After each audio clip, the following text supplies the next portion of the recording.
And we're off. Hey, everyone, and welcome to Chef AJ Live. I'm your host, Chef AJ, and this is where I introduce you to amazing people like you who are doing great things in the world that I think you should know about. Well, it is the third Tuesday of the month, which means it's time for Vinegar, Spice, and Everything Nice, where we have the dynamic duo of Thomas Allen of California Balsamic and Nick Davoren of local Spicery, making delicious SOS-free, salt, oil, and sugar-free, vegan, whole food, plant-based food. Today, we're going to be seeing Thomas make, with the flavor of the month, Island Pineapple California Balsamic Vinegar, a Chipotle chickpea salad, glazed balsamic tofu skewers, and a pineapple sorbet. And Nick will be making a vegan paella featuring Bada Bing. Please welcome them to the show. Hello, gentlemen. Good afternoon, Chef. Hey, Nick, always good to see you, young man. What a gorgeous day. Nice. So pineapple is a great one, Thomas. All your flavors are great except for lavender, but that's not your fault. I don't like lavender. But pineapple is especially good. It's good on ice cream. It's good in coleslaw. You can do a lot with pineapple. Chef, your rendition of your coleslaw video, I think it is topped near 185,000 views. I'm always blown away by that. It's a great recipe and it shows. It really is. Everyone loves pineapple. So who sent in these wonderful recipes, which we will, of course, link to below in the show notes? Let's see. Brenda Patchell did the pineapple chipotle chickpea salad, and Susan Varick did both the sorbet and the glazed tofu skewers, which we're really excited about. My sister and friend Victoria are both coming over to have this tonight for dinner. So we're making part of it now, and we'll make it again for dinner tonight for everybody. So that's exciting for people to come over to see our new home. Ethel and I just moved in here on Friday. It looks beautiful. It looks brand new. The only thing I'm missing is that thing that used to be behind you that everyone would comment on, like it was like a spoon collection. The ice cream spoons out there. Yeah, that's going to be somewhere, but there's no room back here. It's more than likely to be on the wall over there. And at some point on a cloudy day, we're going to shoot the video going out the back door, seeing the backyard that is just gorgeous. It's a lot of fun. Well, fantastic. Do you flavor the pineapple with actual pineapple the way you do jalapeno with jalapeno?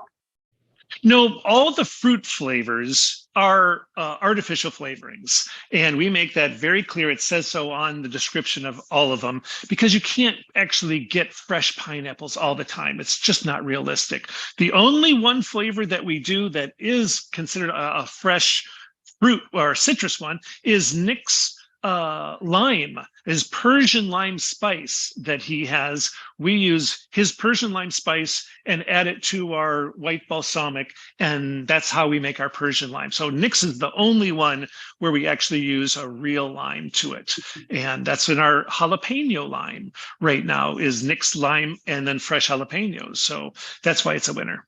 Well, jalapeno lime is excellent. It really is. Thank you. Thank you. So I know we have limited time today, so we'll jump right into this. The first recipe that we're going to do today is from Brenda Patchell, and it's the pineapple chipotle chickpea salad. So ingredients are as followed. A 15-ounce can of chickpeas that are drained, 3 tablespoons of celery, diced them small, a 1/4 cup of sweet onions, diced small, 3 tablespoons of fire roasted green chilies. You can use canned or fresh. A 1/4 cup of pineapple chunks diced. If you use a can, be sure they're in the 100% juice. 6 ounces of silken tofu. You can use either the extra firm or the firm. A tablespoon of the pineapple balsamic. She had an optional teaspoon of the blazing habanero balsamic. A teaspoon goes a long way. 1 to 2 tablespoons of unsweetened soy milk, 1/2 teaspoon of garlic powder, 1/4 teaspoon of onion powder, 1/4 teaspoon of ancho chili powder, 1/8 teaspoon of chipotle chili powder, and finally 1/8 teaspoon of black pepper. So to start, Add the chickpeas to a small bowl and slightly mash them with a fork or a potato masher. Add the celery, pineapple, fire roasted green chilies, and onion to the chickpeas bowl. Stir them together, set them aside. In a small NutriBullet blending cup, add the silken tofu, pineapple balsamic, blazing habanero, garlic powder, onion powder, chili powder, chipotle powder, and the black pepper, and a tablespoon of soy milk. Now blend until it's completely smooth, and if you want the dressing to be a little thinner, add a remaining tablespoon of the soy milk and blend again. Now Ethel said, oh, for a little twist, we added a tablespoon of extra pineapple juice that we had just because we like pineapple juice. Pour the desired amount of the dressing into the chickpea mixture and stir until it's combined. Serve as a sandwich spread on top of a bed of greens or in a lettuce cup. I love that idea. Sprinkle the top of a salad with a little extra balsamic if desired. And a little side note, this slightly spicy and sweet dressing tastes good on a green salad, potato salad, or even in a pasta salad. And this is the, ta-dum.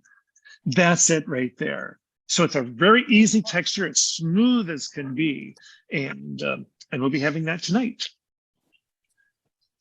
Looks good. Make sure you hold them real close to the camera too when you get a chance. Okay, we'll blast them again out there.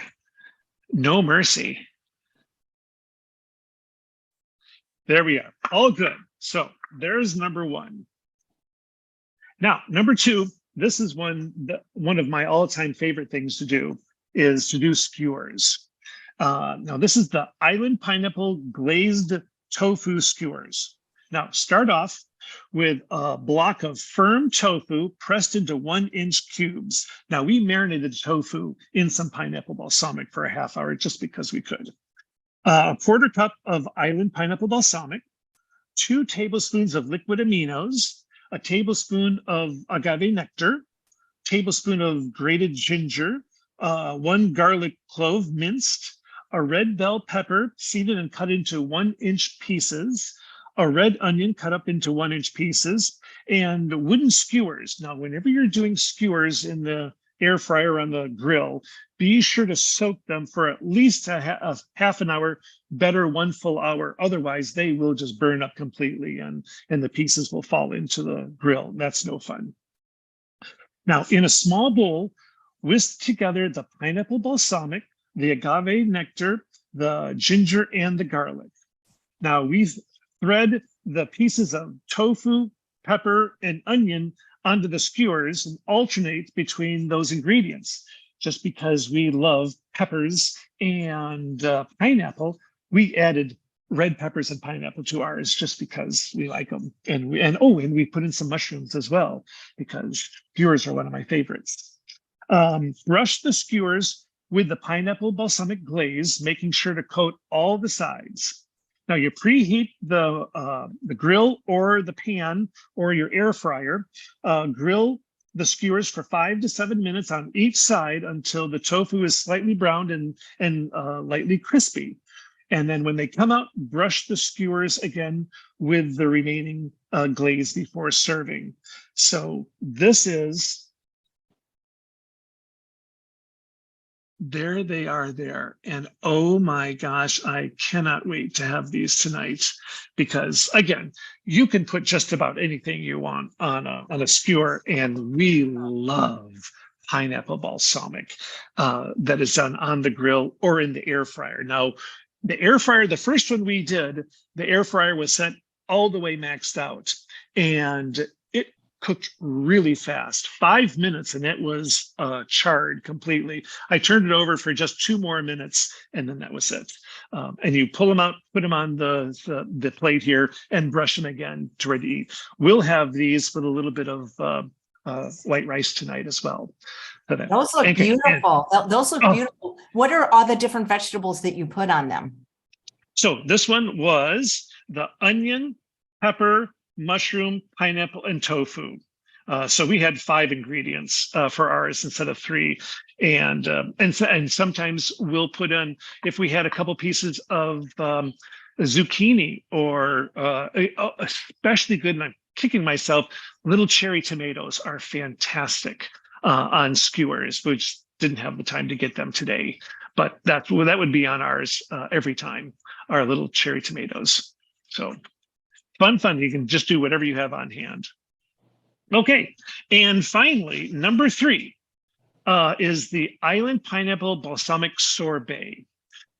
2 cups of fresh pineapple chunks, half a cup of pineapple juice, a 1/4 cup of island pineapple balsamic, a 1/4 cup of agave nectar, and a 1/4 cup of water.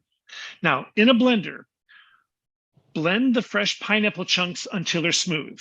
That's number 1. Then add the pineapple juice, the pineapple balsamic, the agave nectar, and the water and blend it again until it's completely smooth.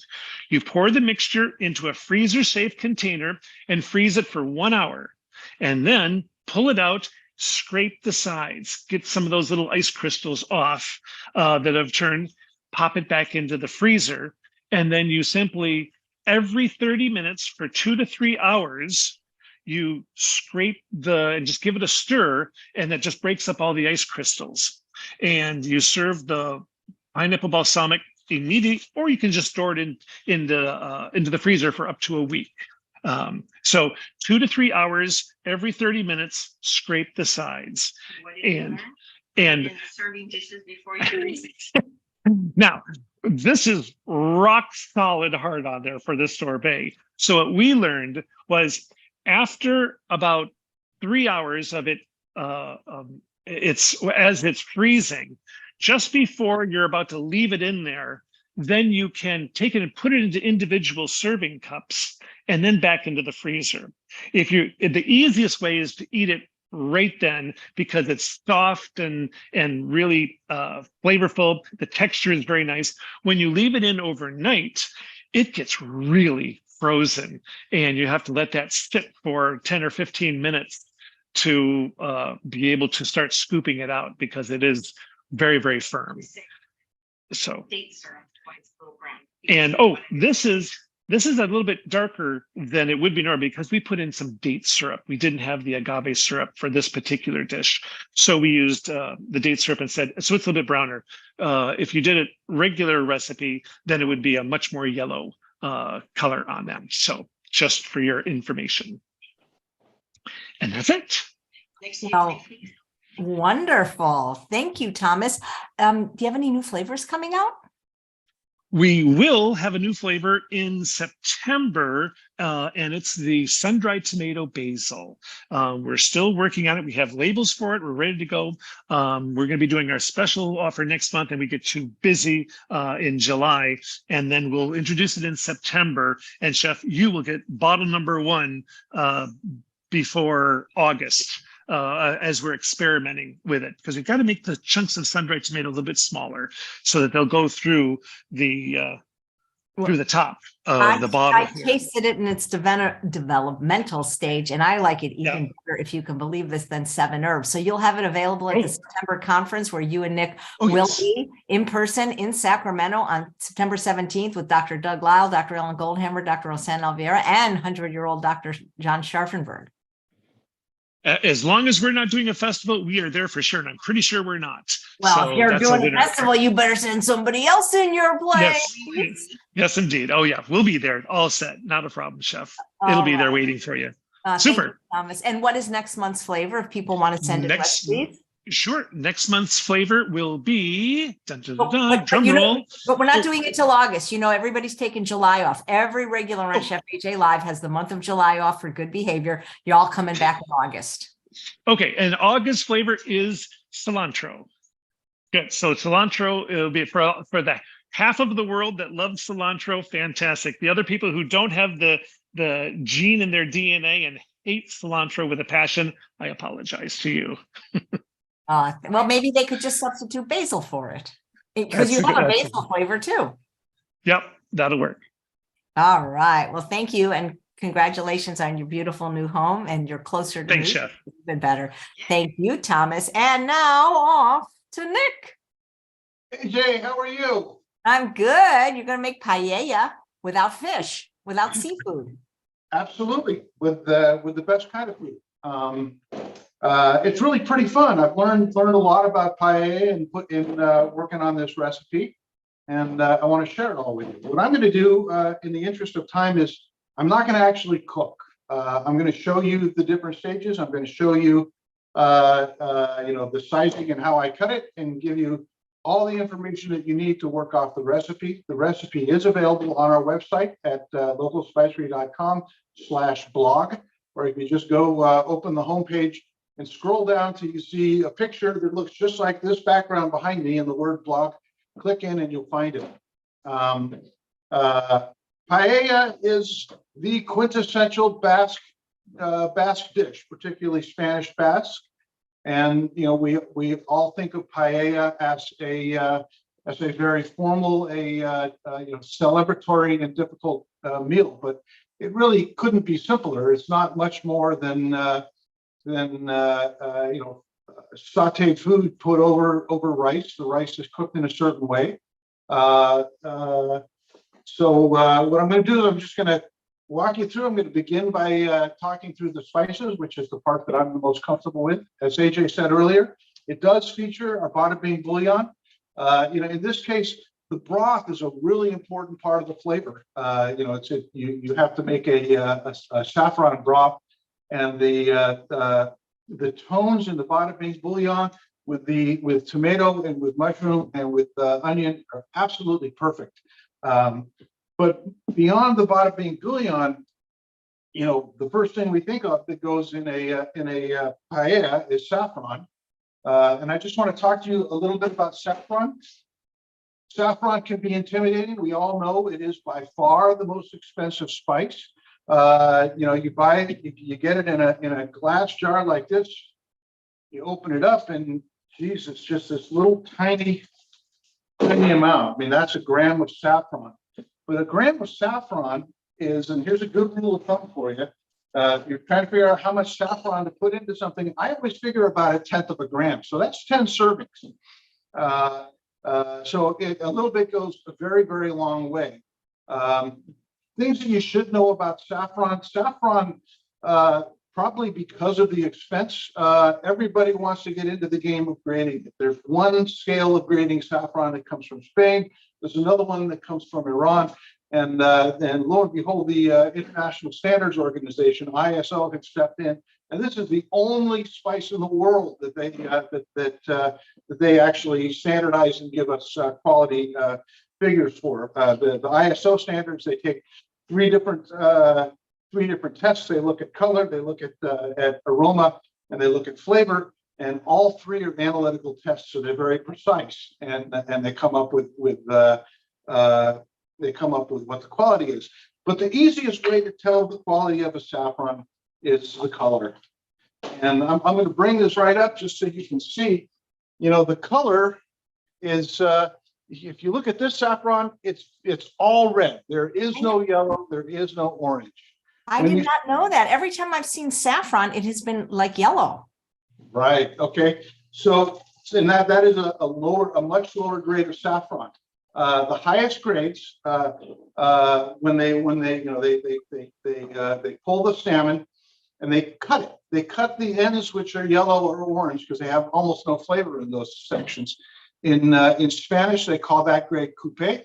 In Iran, they call it sargol. But you end up with a much stronger flavored saffron. So if you see, yellow or orange, you're getting a lower quality. And usually, when you see the lower quality saffrons, also they're generally not dried as far, so they tend to be softer and more pliant, and they're a little bit heavier, so you're not getting as much of the saffron and the flavor in. This saffron, actually, there's a new term that's being thrown around, coming specifically out of Iran. They call it Negin, which is the Persian word for jewel-like. And super Negin is, when you're beyond sargol and it looks jewel-like and the threads are longer. And these are qualities none of us can probably detect on our palate. But when you're dropping $12 for a gram on something and it's legal, you're going to want to make sure you're getting the good stuff. So if you begin with the color, and the color is good and dark and pure, usually the flavor and the aroma are going to go up with it. And when you get to is it 0.0143 or 0.145, it's not going to make that much of a difference. So just going by color is a good way to go. Our saffron actually has a great story to it. The two great nations that grow saffron. One is Iran, where at least 90% of the saffron in the world is grown. The other is Spain, and we all know about Spanish saffron, but it's only about 19% of the saffron grown in the market. That doesn't work. It's actually a tiny percentage.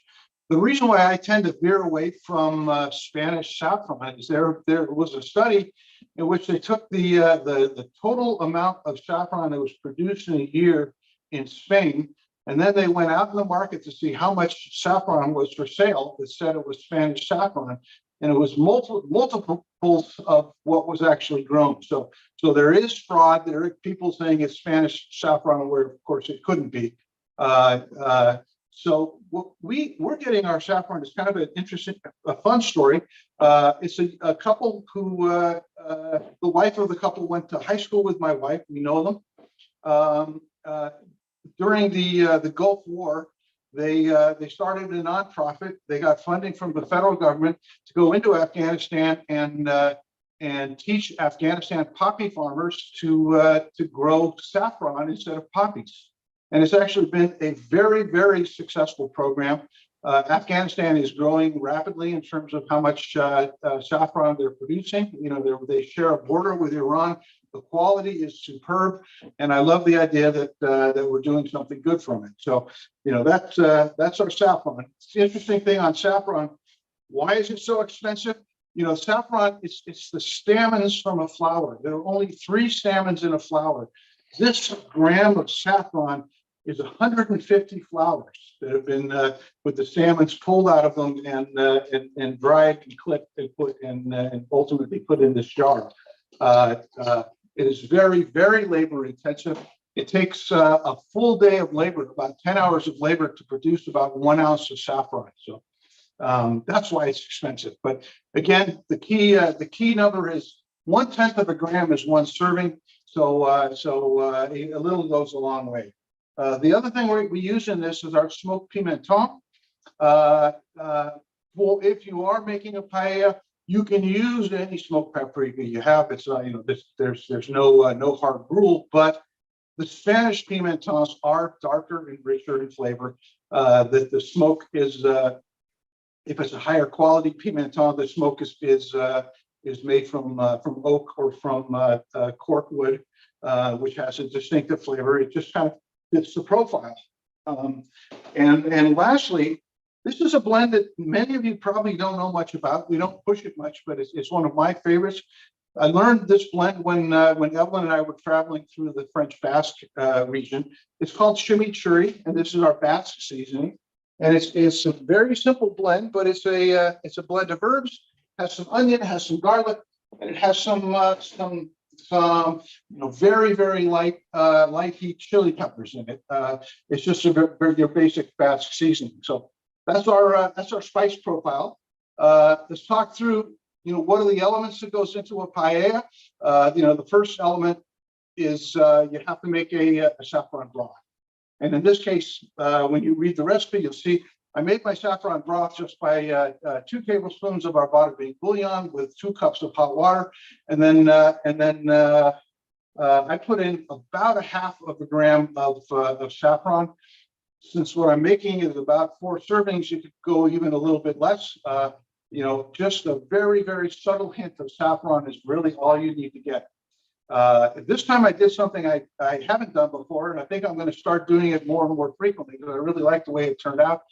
I put that in the blender and blended it, and ended up with something that was really homogeneous and very nice. So that was the broth.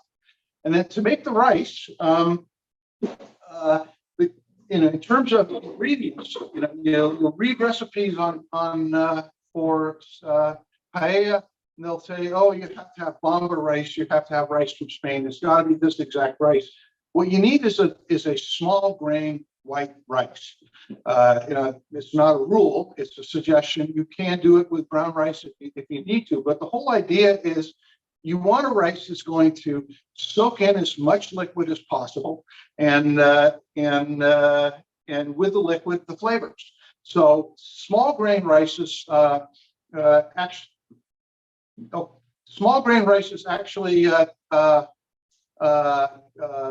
swell up to 3 times their size. They bring in twice their quantity in water. Long grain rices tend to go about 1 to 1. So with small grain rices, you get a lot more flavor in them, but also they release less starch, so you don't get a creamy. You get a drier, lighter rice. So for the rice, all I did is I sautéed some onions, some garlic. I put the spices in. I just tossed it until the aromatics began to be released from the spices, and then I dropped the rice in and I poured the broth over it. Now this is important. Once you do that, don't stir the rice. If you stir the rice, you're going to release the starches, and it's going to end up it'll become more of a risotto, not a paella. So, after I did that, I covered it 30 minutes to 20 minutes simmering on the stove, and it's ready. And this is what it should look like. Now, what you're going for with the rice, you want a dry rice that soaks up all of the liquor, all of that great flavor, but you're also going for something called socarrat. Socarrat is the Spanish word for the crust that forms on the bottom of the rice, and it's a really important element of paella. It's a big family gathering. Everybody's got a fork. They're digging in, and generally you'll get people fighting over who can get the crust, because it's the crispy, most flavorful part of the rice. That's the best part. Like, are you familiar with the Persian dish tahdig that Shada makes? Yep. Well, I don't know about Shada, but I am familiar with it. It's just the exact same idea. Yeah. Yeah, people love the crispiness. Thanks for explaining why saffron's so expensive. I never knew, but I'm curious why vanilla, which I'm told is the second most expensive spice in the world, is so expensive. So there's 2 reasons. One is vanilla has to be hand fertilized. There's only one insect in the entire planet that can fertilize the vanilla orchid, and they only live in the Oaxaca and Veracruz valleys in New Mexico. So all 100% of the commercial vanilla, they actually hand pollinate every single one. So that in and of itself is very, very time consuming and expensive. Secondly, the way that vanilla is dried, it's not just left out in the sun. They put it out in the sun so that it dries during the day, but then every day it's brought in, it's wrapped up, and it's brought inside and allowed to sweat. So it's again a very, very labor intensive process. The other thing about vanilla, places where it tends to grow with the most flavor also tends to be areas that are susceptible to tropical storms. So frequently we'll have tropical storms that will wipe out 30–40% of the world harvest, and all of a sudden vanilla goes up 2 or 3 times in price. But that's kind of it in a nutshell for vanilla. Is it true there's a vanilla shortage in the world? I don't believe so. I haven't heard anybody say that, but I think the biggest problem is that Madagascar really has dominated the market so much that very little of it's being grown anywhere else. So whatever happens to Madagascar affects the market anywhere in the world. So, I think that gives us a little insecurity in the marketplace, but I don't think it's necessarily a shortage. And I think they are looking. They're growing more in Indonesia. There's a lot of talk about trying to enhance the fields in Mexico, but again, in Mexico they have some problems with a different kind of corruption. But I think the biggest problem is just that it's all dominated by one country, and they are struck. I mean, it seems like every 2 or 3 years they have a powerful tropical storm. But we shouldn't use artificial vanilla, right? The flavoring, that's not good. Absolutely not. Yeah, yeah. Actually, in a lot of the artificial vanilla flavorings, they use things that are actually quite harmful. So I would definitely not use that. Yeah. Thank you. So this is, the paella. This is what your rice looks like when it's ready, and then all that is left after that is really a saute. And you were right, AJ, when you said that when we think of paella, we think of it as a dish of seafood. But if you're in Basque Country, you can get a paella that's seafood. You can get a paella that's all meats. So why can't you get a paella that's all vegetables? And what I like about the idea of a vegan paella is that with paella, the real star of the dish is the ingredients. And so what you want to do is you want to put ingredients in that are spectacular. It's what I just showed you. It's delicious, but it's a bowl of rice. So it's the quality of the ingredients that is so important. In my recipe, what I'm putting in mushrooms, and in the recipe of what I did with the pictures, a lot of the artificial vanilla flavorings, the mushrooms, and in the recipe, what was that? Nothing. Wait, the sound went away for a minute, didn't it? That was weird. Okay, so I used shiitakes. What I really wanted to use were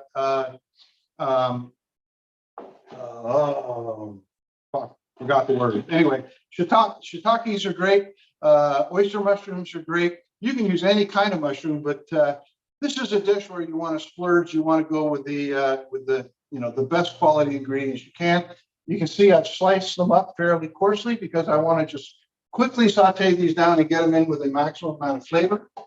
I wanted to get some green in there, so I just cut up some beautiful asparagus tips. You could also, I went into this hoping that I'd get to the farmer's market and be able to get some English peas would be beautiful in a paella as well.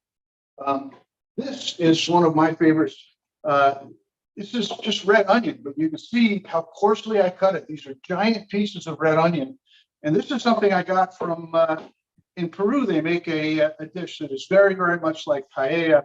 And the star in the Peruvian paella is their onions. And it's, they use red onions in chunks like this. And you saute them down to almost the point where they're getting black, but they're so sweet when you cook them like that. They're just a spectacular ingredient. And then to bring it back to Spain, I have some artichoke hearts and some Spanish olives. These artichoke hearts I did get them in brine, but I rinsed them to get as much of the salt off as I could. And then also for color, I put in some roasted red peppers. And these are just bell peppers. If it was later in the year, I'd get something fancy like a Jimmy Nardello or a goat horn. But that's it. So basically with those, you would do a quick saute. With this saute, I would want to use a little bit of liquid just to steam the vegetables as they go. If I, doing that, I also just squeeze a little bit of lemon juice in as well. Oh, I have one more ingredient that I had to share. These are amazing. I didn't put these in the menu in the recipe because I don't know how frequently I'll be able to get these again, but look at these, AJ. Do you know what those are? Rambut. I don't know what those are. Rambutan, I was going to say. Purple Brussels sprouts. Whoa, everything tastes better in purple. Where did you find purple Brussels sprouts? We just got them at the health food co-op here in Grass Valley, and they're delicious and they're beautiful. And so with your paella, you want to go for the the colors and the attractive as well as the quality of the product. So I'm gonna when we get off, we're gonna finish this up because I'm bringing this home for dinner tonight.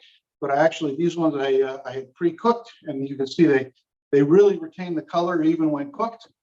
Just going to quickly saute them with a little bit of lemon juice and water, and then I'm going to put them on top of the rice and serve it just like that. And that is the basics of how to put together a vegan paella. You can get the full recipe. Plus, we have a couple of reels up to show how the product's supposed to look at different phases on our website. And if you do purchase any spices, make sure you go through Chef AJ's landing page at localspicery.com/Chef AJ, and that will tell us that you're a follower of Chef AJ and you qualify for 2 free small samples of SOS-free spices. Nice. How's Sel-acious doing? Still doing well? Yes, Sel-acious it's doing phenomenally well. We actually, we're not promoting this, but we've changed the process on Sel-acious just a little bit. We started milling it.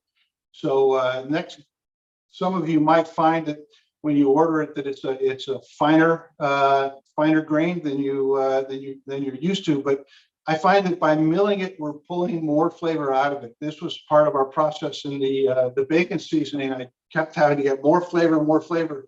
So by milling it, we're exposing more of the essential oils, and you get a stronger flavor out. Yeah, well, nobody knows spices like Nick knows. Oh, a question came in for you, and I'm almost let you go without asking it. I'm so sorry. Somebody actually wrote in advance. Hopefully it wasn't. There we go. This is Stump the Chump. I love that. That's a great one. I saw it. Nick, here you go. This is from MJ. I think that local spicery is also selling tea.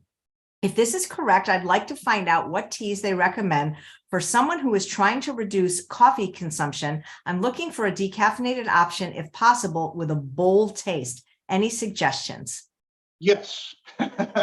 And I'm like, I think I'm like 2 months into coffee free and just drinking tea right now. So I'm really a good person to ask that question.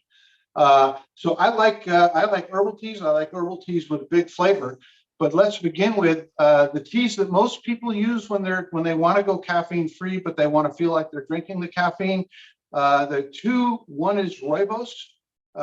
These are both from South Africa. They're both bushes. They have similar flavor profiles, but they're different in an important way.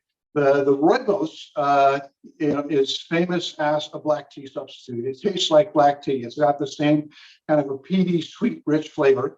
And we sell both the red rooibos and the green rooibos. Between them, the red rooibos has the more of a tea-like flavor. The other one, which is not as well known, is called honeybush. And again, it's a bush that grows in South Africa. It has a flavor that is very, very much like black tea, but it has as you would guess from the name, kind of a sweet, rich honey kind of a finish to the flavor. It's quite delicious. My favorites, I am drinking a ton of our scarlet letter, which is basically our hibiscus balm. We watch Dr. Greger every time he's on with Chef AJ, and we follow his channel, and he's fairly certain about the health benefits of hibiscus tea. I do drink green tea quite a bit as well, just because I'm really sold on the health benefits from the tea leaf itself. And with green tea, first of all, tea itself is about 30% as much caffeine as coffee has, and green tea is about half as much caffeine as black. So you're really not getting very much caffeine in green tea. But feel free to call me anytime here at the mill at 510-763-5353, and I'll talk you through our whole bunch of teas and which ones you might be interested in. That's great. And MJ actually, I believe, lives in the Bay Area, which, conceivably she could come down for one of our potlucks and check your store out. There you go. Sounds good. Well, you and I need to figure this out, but we should go do a potluck here at the mill sometime. That'd be amazing. Please just book it. You tell me when. We're booking for July now, if you'd like to have it then, or August. And we should get you a sign that says, nobody knows spices like Nick knows spices. And then Thomas, let's bring you back on and get one that says, nobody knows vinegar like Thomas knows vinegar. Thanks, Chef. That's a fine idea. All right. Well, thank you, guys. We look forward to enjoy your month off, your 1 month break. And we look forward to seeing you back here in August with cilantro for Thomas. And Nick, we don't know what you're making yet, but I'm sure it'll be delicious. I don't know either, but I'm going to work on it. Okay, thank you both. And thanks all of you for watching another episode of Chef AJ Live. Please come back tomorrow when my guest at 9 a.m. Pacific time is none other than Stefan Esser, MD, and he's going to be talking about the science of supplementation. Take